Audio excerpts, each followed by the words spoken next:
You're listening to the Baumbastic Podcast with Andrew Ellis on Inside Arkansas.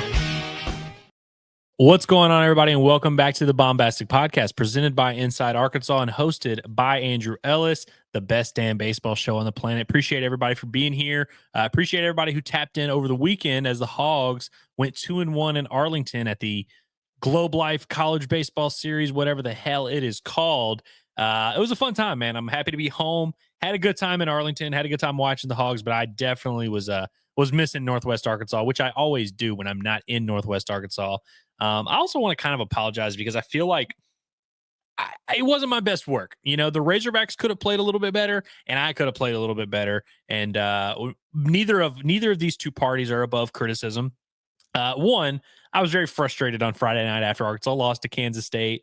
Was maybe a little dramatic, but also I feel like I just don't think I did my best work. Like, I feel like I was rushing back to try and get back to the hotel, trying to put out some content. On Sunday when I did the episode from Phil's booth, like I was kind of rushed there, really wanted to get out of town, and I was also just really exhausted by that point. But I feel like I didn't really properly eloquate effective takes the way I did after each episode. I was like, damn, I should have mentioned that. Should have mentioned that. So apologies for you guys if you felt like you were underwhelmed by my performance over the weekend. But we will always get better. We will always get better here at the Baumbastic Podcast. And I also do firmly believe the Arkansas Razorbacks will continue to get better. Overall, it was like I said, a productive week at the office. I'm never going to complain about wins. I'm definitely not going to complain about a 2-1 weekend. And Arkansas, in fact, move up to number 4 in most of the polls, besides Perfect Game, who is still has Arkansas. They have Arkansas at number 11. They started them at 13 to the preseason, moved them up to 12 last week. Now they're up to 11. So shout out to Perfect Game for doing whatever they're doing. But most people nationally came away from the weekend and kind of have the same sentiment that I think me and a lot of other people have, which is, you know, pretty good from the Razorbacks, but like you're not going to go tell your grandkids about how the Arkansas Razorbacks played. Like I said, ultimately, I think they're going to play better baseball. I think they'll definitely hit better. And hell, I think even some of the best arms for the Arkansas Razorbacks will pitch better. And so it definitely wasn't the kind of weekend where you come out of it being like, whoa, how about those Hogs? But you also are not like overly concerned or like, you know, pissed off about what you just saw.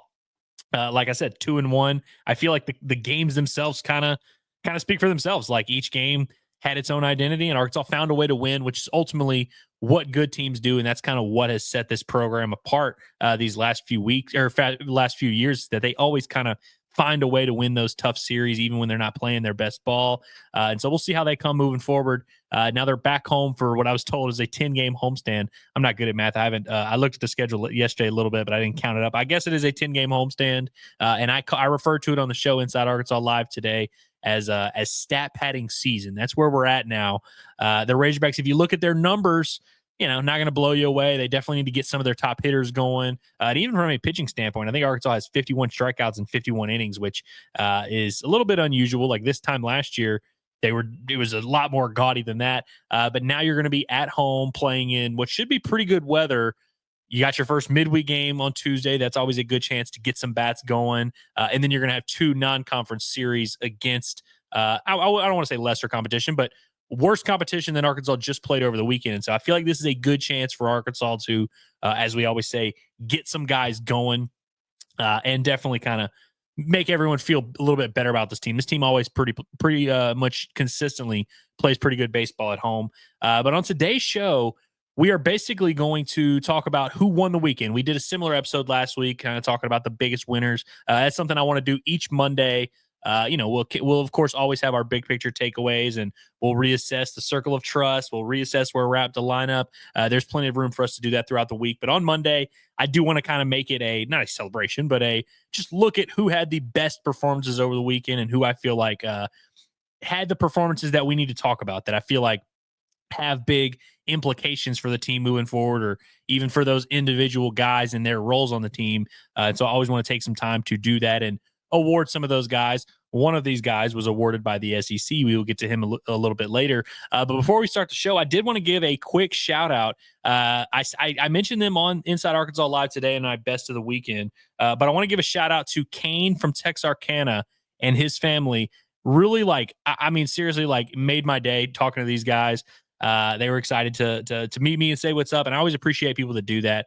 a few people, there was a few other people at Arlington, at Global Life walking around that would say, oh, there's Andrew Ellis or whatever.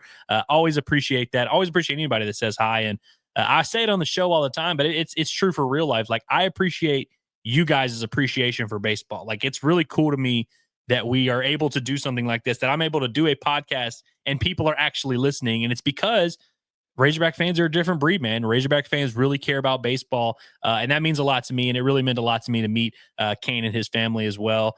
So shout out to them making the trip from Texarkana. And by the way, I said it on Inside Arkansas Live today. Let me know if you can reach out to me any way you can, whether it's Twitter, Facebook, you can find me there, wherever, or just comment on the YouTube. We can find something out. But Kane, I really want you and your family to reach out.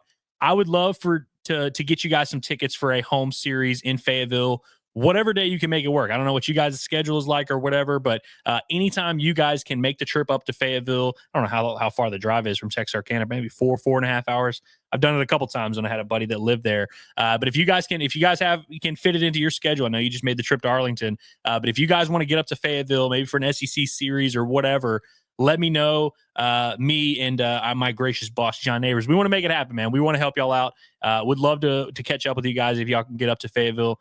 And definitely just want to, again, let you guys enjoy baseball and appreciate you guys for everything, for the support, for tapping in and all that. And that interaction definitely made my day the other day.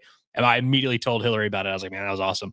And, I've got some nephews as well who, it's always cool to see that, see the younger generation. And most of the people who say what's up to me at games are like, older gentlemen, most of which is expected. And it all means the same, but it's cool to see like the younger generation, because I've said it before, but like when I was a kid and kind of following Arkansas baseball and falling in love with it, it was a lot harder to find games to watch. I used to listen to Chuck Barrett like all the time on the radio. Like that was basically the main way to consume the games. But I always kind of wish there was someone not doing this exactly, but I just felt like I wish there was more coverage of Arkansas baseball. And so that's kind of the goal of what we're trying to do here. And so that interaction was definitely awesome. I also want to tell everybody a quick story on a less positive and less heartfelt note. I want to tell you guys a quick story about Kirk Saarloos, the head coach of the TCU Horned Frogs. So if you've been listening to the show and you've been really tapped in and ball, I've been very complimentary of Kirk Saarloos. Like I've complimented TCU's head coach, their program, the way they play, just how well-rounded they are, and just the job he's been doing after taking over for Schlossnagle. I've been really impressed. I take all of it back, man. This guy really had a bone to pick. I don't know. So this is right after Arkansas plays Michigan on Sunday, about 24 hours ago. Arkansas finishes their game, and we're down there on the field, me and a few other media guys. There was Mason Choate of Hog Beat, Robert Stewart, who no longer works at Hog Beat, but he was in town for the game. Matt Jones was somewhere around there, but we're all just kind of standing here waiting on DVH to get done talking with the team so we can do our post-game press conference, or a little post-game scrum interview. And TCU is getting ready to play Kansas State to finish up their weekend. And Kirk Saarloos comes up to us, and he's got like a real pissed off look in his face. And like, I wouldn't say it wasn't like an altercation. He didn't touch us or anything, but like kind of like came at us and was like, "Are you guys the Hog Pen?" And we were like, "What? Are we the Hog Pen? Like, what do you mean?" It was like, "No." And he's like, "Oh, well, who is the Hog Pen?" And I'm like, "Well, the Hog Pen, that's left field. That's where people, the lawn chairs. It's where all the fans gather around. It's kind of the rowdy bunch there. Like that's the Hog Pen. We are not the Hog Pen. Like just three random reporters just standing there." But he was like, "Well, I got an email." And I don't know if he was referring to it like recently or if it was a couple years ago. He's like, "I got an email from the Hog Pen that accused me of cheating." And he's like, "Well, if I'm a cheater, then so is Logan Maxwell. So why don't you ask him about it?" And like really was getting worked up about this. And we were like, "Dude, I don't know what to tell you." Like, the Hog Pen is a section where fans sit. I don't know who emailed you. Sorry, like whatever. And he like kind of had like a look on his face like he didn't believe us, like he thought we were like lying. And like I really don't know what he was trying to get out of that interaction, but like it just really rubbed me the wrong way. I don't know why. It just really rubbed me the wrong way. And so then he kind of storms off on his his angry way. Certainly didn't hurt my feelings to watch the Horned Frogs get that belt to ass against Kansas State. They lose 10-2, which by the way, we're gonna shout out Kansas State later on the show, but TCU ends up going 1-2 in the weekend. So maybe Mr. Saarloos should have been a little bit more dialed in on his team. And I don't know why he's throwing. It seemed like maybe a shot at Logan Maxwell. I'm like, what was that, dude? What was that? So Sorry, Lewis, if you want to hash it out, you have an open invitation to come on the pod. That was weird, dude. So don't do stuff like that. But anyways, back to Arkansas baseball. I've kind of filibustered for too long. I apologize. But let's hop right into it, man. I've got 5 winners of the weekend, 5 individual players for the Arkansas Razorbacks, and then a couple others. And there's no shortage of good performances we want to highlight, because that's what we do on the show. We talk about Arkansas baseball. We highlight how cool these guys are. We talk about how cool they are. And when it comes to cool Arkansas baseball players, there may be none cooler than our first winner of the weekend, and that would be Mr. Vahiva Aloy. He goes 6 for 11 on the weekend, has a couple home runs, has a double, has 1 walk, only struck out once. And if I'm not mistaken, I think it was in his first plate appearance of the weekend. So Vahiva Aloy, I've always kind of said, doesn't mind striking out. He has struck out 4 times this year so far through 7 games, but he's also drawn 4 walks and he's been hit by 4 pitches. So equal amount of walks to strikeouts and double the free passes than he does the strikeouts. I'm sure when Arkansas gets an SEC play, you start facing, some better arms overall, some mid-90s guys, that'll probably go up. But so far on the year, Vahiva Aloy hitting .417. That's 10 of 24. He's scored 7 runs. He's driven in 7 runs. He's hit 3 home runs. He's also got a double, also got a stolen base. He did make 2 errors in Arkansas's game on Sunday, which is a little bit uncharacteristic, both of which cost runs for Arkansas. And the second one was a little throwing error that took Cam Kojo a little high. Damn near cost Arkansas the game, and he was very upset about it when we talked to him post game. But I think most of you guys would agree. Vahiva Aloy has been just a much better advanced hitter this year. Like, he just looks like a different guy at the plate. I mentioned the 3 home runs. All 3 of them have gone to opposite field, which has been nice to see. And this time last year, Vahiva was really struggling as we were coming out of Arlington, and there were a bunch of fans heating me up the same way. It's probably some of the same fans who were heating me up about Nolan Souza were really heating me up about, hey, you told us this Vahiva Aloy guy was going to be great. What the hell happened? And, he ended up figuring it out a little bit, but I think it's cool. And I mean, look, ultimately, like, you have a bad weekend one weekend, you have a good weekend the next. It's not like you were a bad hitter that weekend and you're a good hitter now. But I think it is kind of cool to look back and remember that this time last year, Vahiva was really struggling. And it's cool to see the growth that he's made and the progress. And, we knew how good Vahiva Aloy is. So, like, him having a big weekend doesn't, like, change our minds big picture on how we feel about this team and this lineup. But it's just always nice to see your top guys go out there and just be dudes. You want your dudes to be dudes. You need your gorillas to be gorillas. And Vahiva Aloy was certainly doing that. And that was very good to see, man. Just really wanted to congratulate him on a great weekend. And of course, the SEC named him the SEC Player of the Week. No co, at least to my knowledge. So good for Vahiva. Love to see that kind of stuff, and looking forward to watching him and enjoy him as much as you can. Because you ain't getting him for another year. I'm just telling you right now, he is going to be a rich man this offseason. It was cool to see him do it in a big league park, too. Hard to make a big league park look small, but that's what he and his brother did this weekend. So moving on to our next winner of the weekend, I feel like Zach Root, man. I mean, one, again, this is a guy that we kind of knew was good coming in, and so him having a good weekend doesn't change big picture how we feel. But you see the line there. He goes 5 innings, gives up 2 hits, gives up 1 run, and it did count as an earned run, though I would say it happened on a play where Gabe Frazier made an error at second base. Now the bases were loaded with 1 out. You can't assume a double play. That's why it's an earned run, but it was actually a tailor-made double play ball. So you could kind of make an argument that he should have gotten out of there scoreless. He did issue a couple walks. I think he also hit a batter, which came in that same inning where the bases got loaded. He had to work out of some jams. Had 10 strikeouts on the day, man, and just really kept TCU off balance completely. And also worth noting that Landon Beidelshees and Christian Fouch were the following 2 pitchers that pitched the final 4 innings for Arkansas. I think they combined for 1, maybe 2 strikeouts. So it's not like TCU just was up there swinging at crazy stuff. Like him having 10 strikeouts in 5 innings is certainly notable. And that's a TCU lineup that also had scored 10 runs the day before against Michigan. So really impressive stuff from Zach Root. So now on the year for Zach, he has gone 10 innings, given up 2 runs. He's got 18 strikeouts in 10 innings of work. That is good for a 1.8 ERA, giving up the 2 runs there on just 4 hits. Also only 3 walks. So that's 18-3 strikeout to walk ratio will play. Opponents are hitting just 114 against him. That is basically that's the best rate on the team among qualified pitchers. Cole Gibbler and Colin Fisher neither have allowed a hit, but they've thrown a combined 3 innings. So really just impressive stuff from Zach Root. And it's kind of, there's something that you guys have heard me say a few times now on the show is I feel like he is the safest bet week in to week in. If you're just saying like, hey, which Arkansas starter is going to have a great outing, he's kind of the safe bet.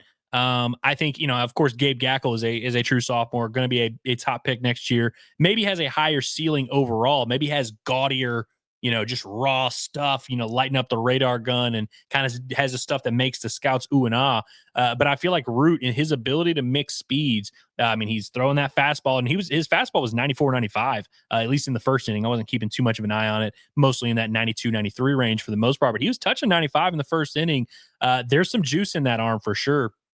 But he's also got that cutter. He's also got the big overhand curveball. When we spoke to him after the game, he was like, man, the weird thing about today's outing, he had 10 strikeouts. He was like, I didn't have a great feel for my changeup. And that's usually his go-to off-speed pitch. That's like his pitch that he's really getting those swing and misses against right-handers on.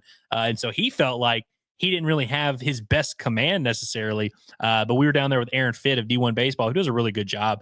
And he was very impressed with Zach Root and his ability to mix speeds.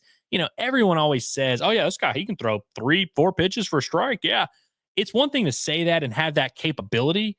Root is really any count, any situation, any pitch is on the table. Like most pitchers, at least kind of go by the book. Every now and then, you're facing a 3-hole hitter. You'll start them with a first pitch slider or whatever. But for the most part, you're not pitching backwards too often. It's pretty formulaic. And most of these guys don't have the command to really be that, mixing it up too much. They're like, hey, it's 2-1. I need a strike.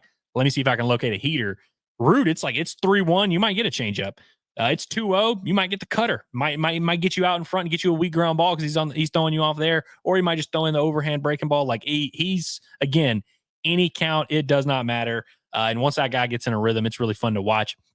I've seen a few people kind of doing the thing where they're like, Gabe Gackle didn't throw that well on Friday and Root threw well. So why don't we just make Zach Root the number one guy? And you can do that. And it wouldn't bother me too much. I don't really see what that accomplishes for the most part, because ultimately they're both going to throw every weekend. And it's going to be game 1, game 2. I guess you can make the argument, well, you'd rather have your best guy throwing against the other team's ace, which, is fair. But again, I feel like Root and Gackle, and again, Gackle didn't have his best stuff on Friday. You can make an argument it's the worst outing he's ever had as a Razorback, and he was still able to get through 5 2/3, a career high, and really give Arkansas a chance to win. So that kind of tells you how good he is, that even on his worst day, he's still giving you a pretty good, damn near a quality start. So I think I was less discouraged by Gackle's outing than I think some people. I think some people were like really, concerned about it. He had 4 walks, which is pretty uncharacteristic for him. He might not walk 4 guys in a game the rest of the season, realistically. But again, I think Root is just kind of one of those guys that has a higher floor, if you were to ask me. But ultimately, I think both of these guys are of a similar ilk. And hell, I think whoever's throwing on game 3, whether that's Wood or Beidelshees, we'll fingers crossed. We're waiting on that Gage Wood MRI update. But both those guys, I really don't think there's a ton of separation between any of them. That's kind of why all offseason it's been a 4-man race and there's not a ton of separation. We kind of didn't know how it was going to play out because they're all kind of similar. And so again, is Zach Root Arkansas's best starting pitcher? He very well could be. So far, I'd say he has been through 2 weeks, but I feel I have confidence in all these guys. And so I have no doubt that this time next week, we will probably be talking about someone else who had a really good start that we feel very good about. Now on to our next winner. We're going to stay with the pitching for a second here. And I'm going to go Christian Fouch. Now, this is one I need you guys to stick with me here and pay close attention to what I'm saying, because I'm sure some of you were like, well, Andrew, I didn't think Christian Fouch was all that great on Saturday night. And you wouldn't necessarily be wrong. I mean, you see the numbers there. He goes 1 1/3. He gives up 1 hit, doesn't give up a run, walked 2 guys. I think both of those walks came in the 9th inning. Which certainly got a little hairy there. And this is in a 2-1 game, by the way. Had the 1 strikeout, which came on the final pitch he threw. I can't remember what the hitter was for TCU. Got him swinging and missing at 97 at the Dome. And he recorded his first save of the season. Again, Christian Fouch is a guy that we've kind of pegged for that closer role. So it was good to see him go out there and do it. But again, when I say Christian Fouch is a winner, it's more about kind of what the performance means and kind of what the moment means, more so than the performance. Again, it's not like I came away being like, whoa, what? Christian Fouch, that was the best outing we've ever seen. It really wasn't like that. He had to battle. He had to dig deep a little bit. He had to get a line drive hit right at Nolan Souza, who had come in as a defensive replacement, to get a huge double play in that ninth inning to kind of give him some breathing room. And even then, it still got pretty hairy. He didn't have his best stuff by any means. We talked to Dave after the game, and he was like, yeah, he wasn't able to land that splitter, which is kind of the pitch that sets him apart. It's the pitch we've been hearing about with Christian Fouch for so long. By the way, in Arlington, in Globe Life Field, they give the radar gun up there in right field. They also have a guess as to what the pitch was. And it's really it's not an exact science, but it's based on how it's moving, how it's breaking, and horizontal break, vertical break, all that. It's like a lot of these guys, like when Christian Fouch, his first pitch was 99 miles an hour. It read as a sinker. Obviously, I don't know if he's holding. I think he's just holding it like a four-seam fastball, but it just kind of has that little movement to it. When he was throwing his splitter, it was reading as a changeup, kind of had that falling off the table, that dropping action, which is just very interesting. And of course, I don't think he's holding it like a changeup. But again, it just kind of tells you with some of these guys how they throw and what their stuff does and how it plays. But again, didn't have great command for that splitter. Honestly, didn't have great command of the fastball. I mean, we've also seen him throw harder. Like his first couple pitches were 98, 99, but there was a lot of 95, 96, some 97s mixed in there. And again, I'm going off of the stadium gun. I don't know what they were showing on TV, and I don't know what some of these other, maybe these scouts had on their radar guns back there. But like we've seen Fouch touch 100, 101. Like we've seen him get up there. So like when the weather gets warmer and we get deeper into the season, we're going to see Fouch have much, much better stuff. But again, it really was more about the moment. And I asked, I spoke about that. I think I put out a tweet about this. It's one thing, because all offseason, we've all said, yeah, Christian Fouch, he's the closer. He's going to take that next step. And, we all just kind of assume he's going to be very good. He's coming off of a year where he had an ERA under 1. So again, it just kind of makes sense in our brains. Yeah, of course, that guy's going to be awesome. He's getting all this buzz as a draft prospect. It's another thing to go out there in a big league ballpark in a 2-1 game. You come in mid-inning, and then you got to come in and pitch the ninth as well, get a 4-out save, which, isn't like a crazy task or anything, but it's getting 4 outs in a 2-1 game is a lot different than getting 4 outs in a 9-7 game or an 8-5 game or even, I think even if it's against Washington State and it's 2-2 or whatever, like this was just a little bit different situation. And we saw some of Arkansas's other pitchers kind of fail to rise to that occasion. So it was good to see Christian Fouch kind of dig deep, get the outs he needed to get the big strikeout. And you saw how excited he was. I mean, how you see it right here in this photo here, how fired up he was to get that save. I think that's going to do a lot for his confidence to kind of let him know and remind him, you are that guy. There's a reason you're in this position. There's a reason you're getting all this buzz. And there's a reason why, again, you're the guy that we've all kind of pegged as the closer. Again, I'm sure, he pitched in high leverage situations last year. He threw a lot in the 7th, 8th inning. Hell, I think he even recorded a save or two, had a big time outing against Florida. But it's a little bit different when everyone kind of views you as that guy. There's something that comes with that. Like Hagen Smith last year. We all just, every single Friday night, we knew he was getting the ball. We all expected him to be really good. There's a lot of pressure that comes with that. Obviously, someone like Hagen, he was built to do that. And this is a little bit different with Fouch. But I think this outing is one that probably is going to build his confidence a little bit. And the fact that he had to do it when he didn't have his best stuff builds even more confidence. Because like I said, he's going to have outings where his fastball's a little bit more electric. He's landing that splitter. He's mixing in a slider, and he's really like throwing out an arsenal that's kind of unhittable. We're going to see him be much, much more effective. And so I think for him to be able to dig deep and come through in that situation for Arkansas was definitely very encouraging. And I think it will give him a nice boost moving forward. On to our fourth winner of the weekend. This is another weird one. Because again, I have Kendall Diggs here as my fourth winner of the weekend. You see the numbers there: 3 for 10, had a double, had a walk, had a stolen base. Again, less so about what he did and more so, I'd say, how he looked. Like I think those numbers again aren't going to jump off the page to you, even though it is. I mean, 3 for 10, that's 300. As people love to say, if you get out 7 out of 10 times, you're in the Hall of Fame. People love saying that. But I think Kendall Diggs, I mean, he swung the bat pretty well. I think it's more about one. I think he had better at-bats than his numbers indicated. He had a few hard lineouts, had a few deep fly balls to left field. Like I felt like he was putting some good swings out there. And frankly, if you just kind of look at this Arkansas lineup, we're having a lot of discussions about who needs to start, who needs to do what. One of those guys that I feel like this weekend kind of solidified his spot a little bit more was Kendall Diggs. And part of that is because Logan Maxwell hasn't exactly gotten going yet. We're still kind of waiting on him to pop as the DH and a potential outfield option. Rocco Pepe only got one start, and it was at first base, and it didn't go particularly well for him at the plate. He's still waiting on him to get going a little bit. Nolan Souza, of course, in a different position, different thing, doesn't directly impact Kendall, but he hasn't gotten going as well. And so the less solidified starters you have in this Arkansas lineup, I would also indicate that, or point out that Davalon had a decent weekend at the plate.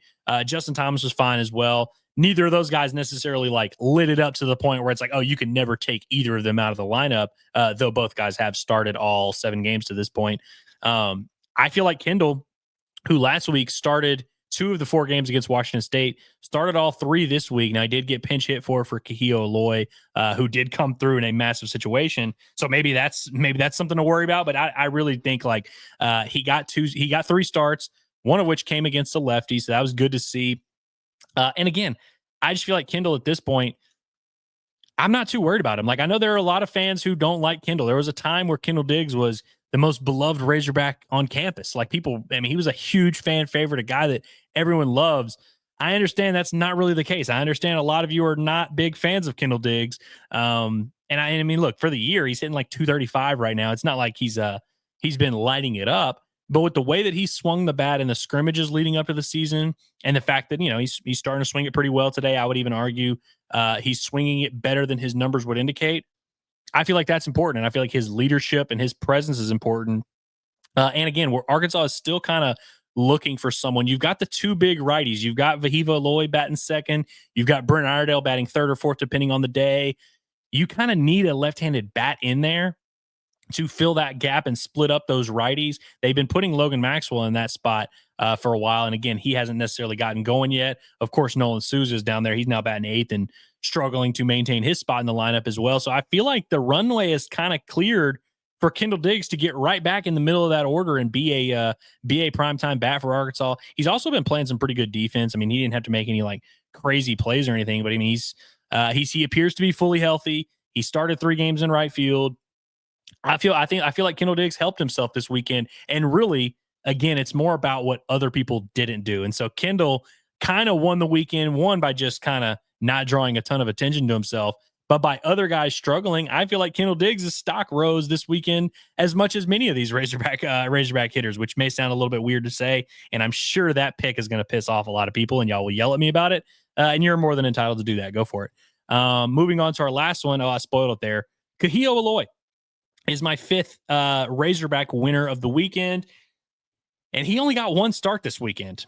And again, kind of like Kendall, his stock goes up by what other people kind of failed to do, because Logan Maxwell is the guy that got 2 starts there at the DH spot. I don't believe he had a hit on the weekend. And so you're still kind of looking for someone to emerge. I feel like at this point, we all agree Kahio Aloy should be in the lineup every day. He goes 2 for 5 on the weekend, has a home run, has a double, drove in 3 runs and scored a run. And of course, on Saturday had the only run scoring swing of the night for the Razorbacks with a huge clutch 2-run double.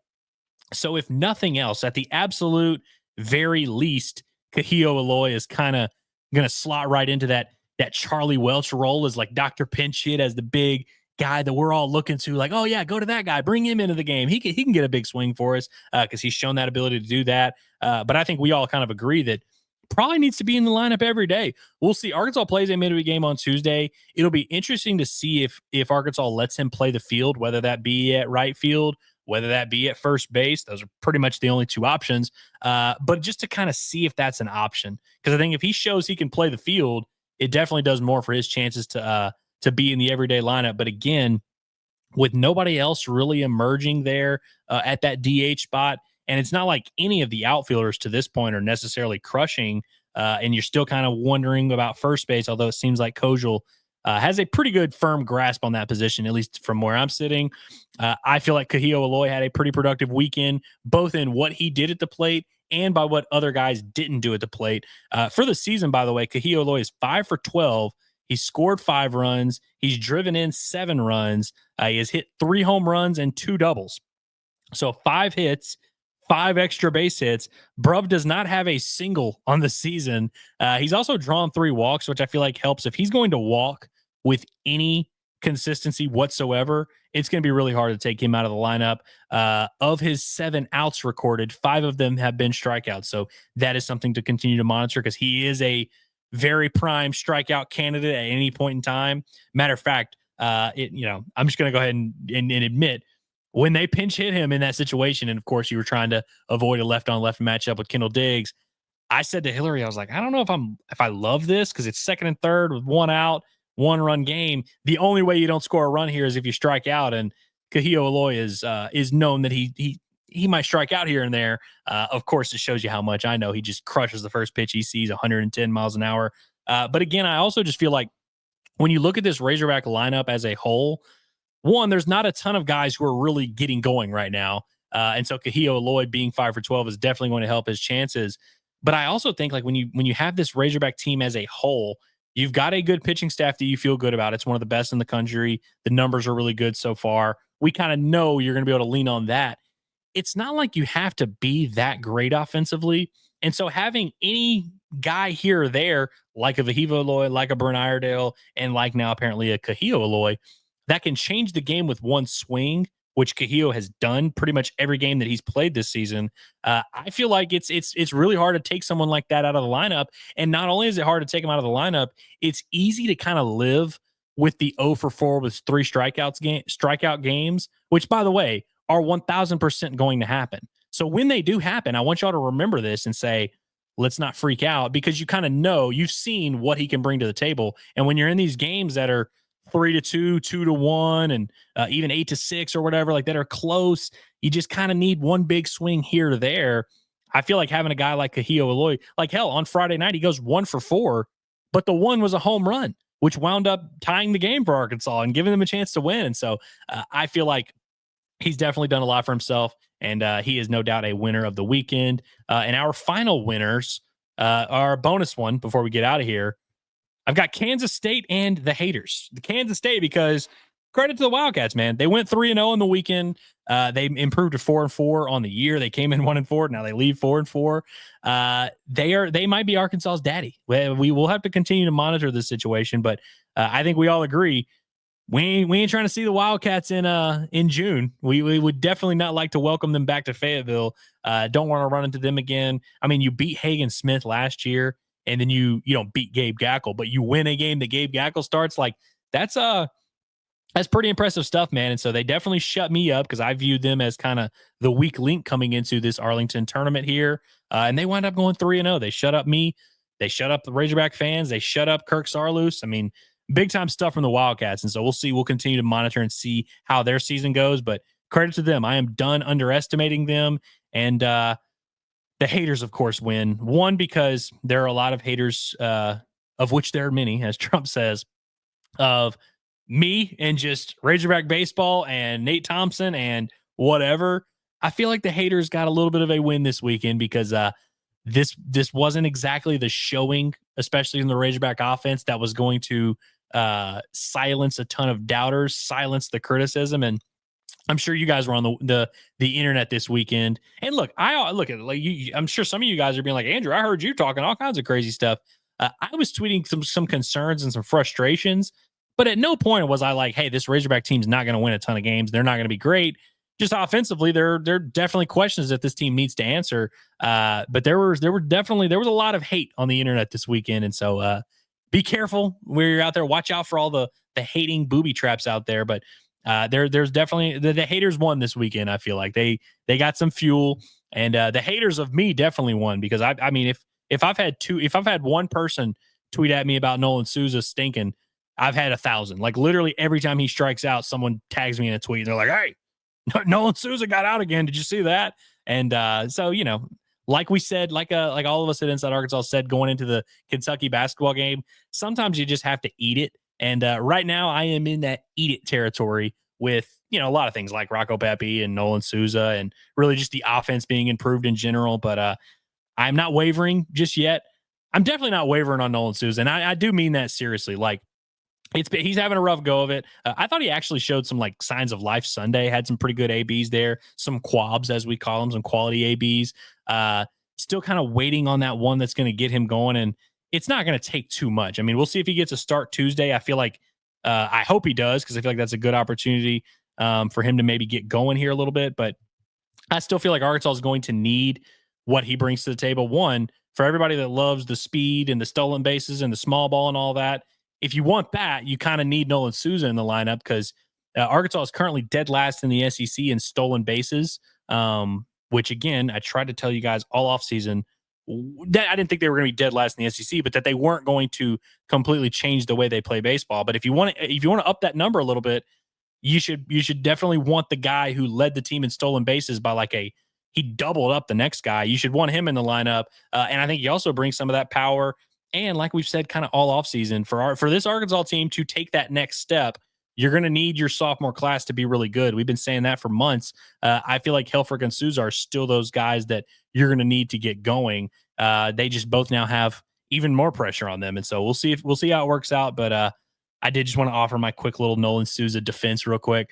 And again, I want us all to try and view these things with as much nuance as possible. I understand it's a what have you done for me lately industry. It is a results based game, but these things are going to fluctuate always. They always do. The guy who's the hero for you on Sunday is not going to always be. It might not be the hero for you on Tuesday, and the guy who's the hero on Tuesday might not be the hero on Friday. That's the beauty of baseball, is you kind of do need all of these guys. And so I think a lot of times we get so caught up in I like this guy and I don't like that guy. And so it's kind of hard to realize that you kind of need both of them. Like, I feel like with the Nolan Souza thing, a lot of the reason many people are so angry is because they love Cam Kojal. Well, I would argue you need both. And I feel like maybe the best version of this Arkansas lineup includes Kojal at first and Souza at second. And so ultimately, Arkansas's got to get Nolan Souza going. Like, there's no way around that. And so we'll see if they can get either him or Pepe going. And hopefully this time next week, I will be considering one of those guys as my winner of the weekend. But that's all I got for you guys today. Before I get out of here, though, I do want to say tomorrow, it's 3:15 right now as I'm finishing this recording. Tomorrow, 3 p.m. on Tuesday, Arkansas takes on Grambling in their first midweek game of the year. I am going to be doing a live Baumbastic watch along like we did for the doubleheader on opening day. Thankfully, this is just one game, so it's going to be a little bit easier. But come hang out. Come watch the game. I won't be able to put it on the screen here, but you can watch it on your TV and pull up your laptop, pull up your phone or whatever, and listen to me yap and ramble, or you can comment and yell at me or say whatever you want to do. Ask me questions. Like, we're just going to be talking, hanging out, shooting the shit, having a good time, man. So definitely come hang out for that. Really looking forward to that. I'm excited about that as well. And it's always fun to watch baseball. Anytime you can watch baseball, it's always fun. So let's all do it together. So be there tomorrow for the live Baumbastic watch along, and we will continue to provide all of the latest and greatest coverage of the Razorback baseball team. Appreciate you guys for tapping in, man. It's been another beautiful edition of the Baumbastic Podcast. Have a brilliant Monday.